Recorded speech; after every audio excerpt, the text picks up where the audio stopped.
नवरात्रि चल रही है ना ये। अच्छा अच्छा। तो हम यहाँ आए क्योंकि शरीर तो हमारा सही नहीं था, तो ये हुआ कि अनुष्ठान करते हैं भगवती के पास। मुझे बुलाया था स्वामी रामदेव जी ने, तो वो बोले दीदी आप यहाँ आओ, हम आपकी सेवा करेंगे। तो हम वहाँ रात्रि गए, तो वहाँ पे बाणप्रस्थाश्रम था, तो उन्होंने वहाँ पता नहीं रात्रि को हमें अजीब बेचैनी हुई, हम उठ के यहीं आ गए। यहाँ आए तो फिर तो हमारा ऐसा मन रमा माँ के चरणों में। और ये क्या हुआ कि सूर्य नारायण भगवान ने सुदर्शन चक्र के रूप में मुझे दर्शन दिया। 10 मिनट तक हमारा श्री सूर्य इतनी तेजी से घूम रहे थे और उनमें से अलग अलग रंग के वलय निकल रहे थे। हमने सबको पुकारा, हमने कहा आओ आओ देखो दर्शन करो। जगन्नाथ भगवान की रथ यात्रा थी जिस दिन, सुबह की बात है। तो ये बाल बच्ची आंखें न खोल पाए, बोले हमारे तो आंखें नहीं खुल रही। हमारा श्री हम 10 मिनट पलक झपके बिना वो दिव्य दर्शन करते रहे। एकदम रोमांचित हो गया मेरा हृदय।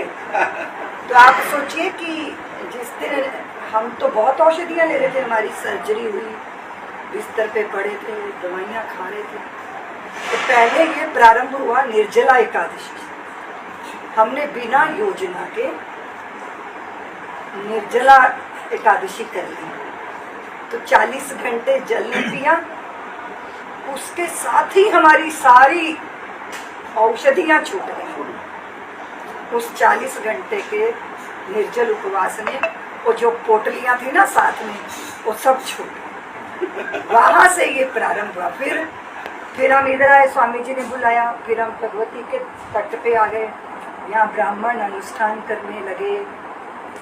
तो वही है कि सनातन में मंत्र की शक्ति में भारी बल है। फिर ऐसे करते धीरे धीरे धीरे मन भी आनंद से भर गया, काया भी ठीक हो गई। हम फिर उसके पहले क्या था, ऋषिकेश में भागवत कथा थी। ये सब लोग चिंता कर रहे थे कि दीदी माँ कैसे करेंगी। 5 मिनट बैठ के हम भोजन नहीं पा सकते थे, कुछ भी पाना था लेटे लेटे पाते थे। पर ऋषिकेश गए, वहाँ कथा प्रारंभ कथा में ये था 1 घंटा बैठ जाएंगी बस, तो 2.5 3 घंटे बैठ के हमने कथा कर ली। तो वो अद्भुत अनुभव थे। देखो जब रोग आता है, कोई भी बीमारी आती है, विछोह होता है, वियोग होता है, या विषाद होता है, या जगत ठोकर मारता है, ये भी एक तरह से भगवान की कृपा ही होती है।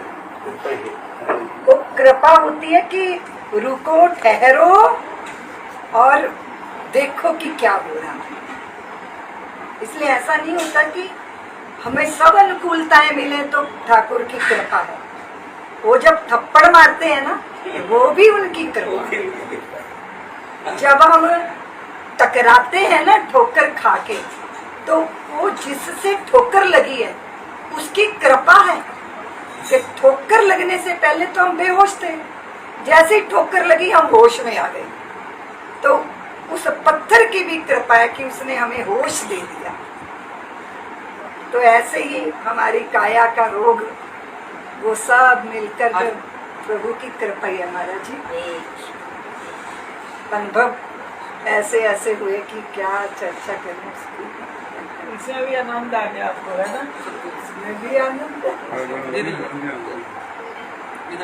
और दीदी जैसे ना मेरे को जब भी कुछ अलौकिक अनुभव होते हैं, उसके पहले मेरी काया शुद्ध होती है, रोग आता है, और उसके बाद वो सारा कर्म कटता है, फिर कोई दिव्य अनुभूति होती है।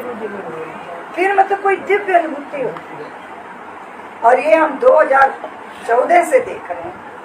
ऐसे तो मेरी साधना काल में भी बहुत गुरुदेव की कृपा है, लेकिन जैसे कोई सिंहासन बिछाता है ना अपने आराध्य के लिए, मेरे गुरुदेव आ रहे हैं तो हम कितनी तैयारियां करते हैं, गुरुदेव आ रहे हैं, गुरुदेव। तो ऐसे ही हमें लगता है कि जो दिव्य अनुभूतियां आती हैं उसके पहले काया शुद्ध होती है, तो जो रोग है, जो जैसे बुखार आया, तो बुखार कृपा है, वो बता रहे कि शरीर में कोई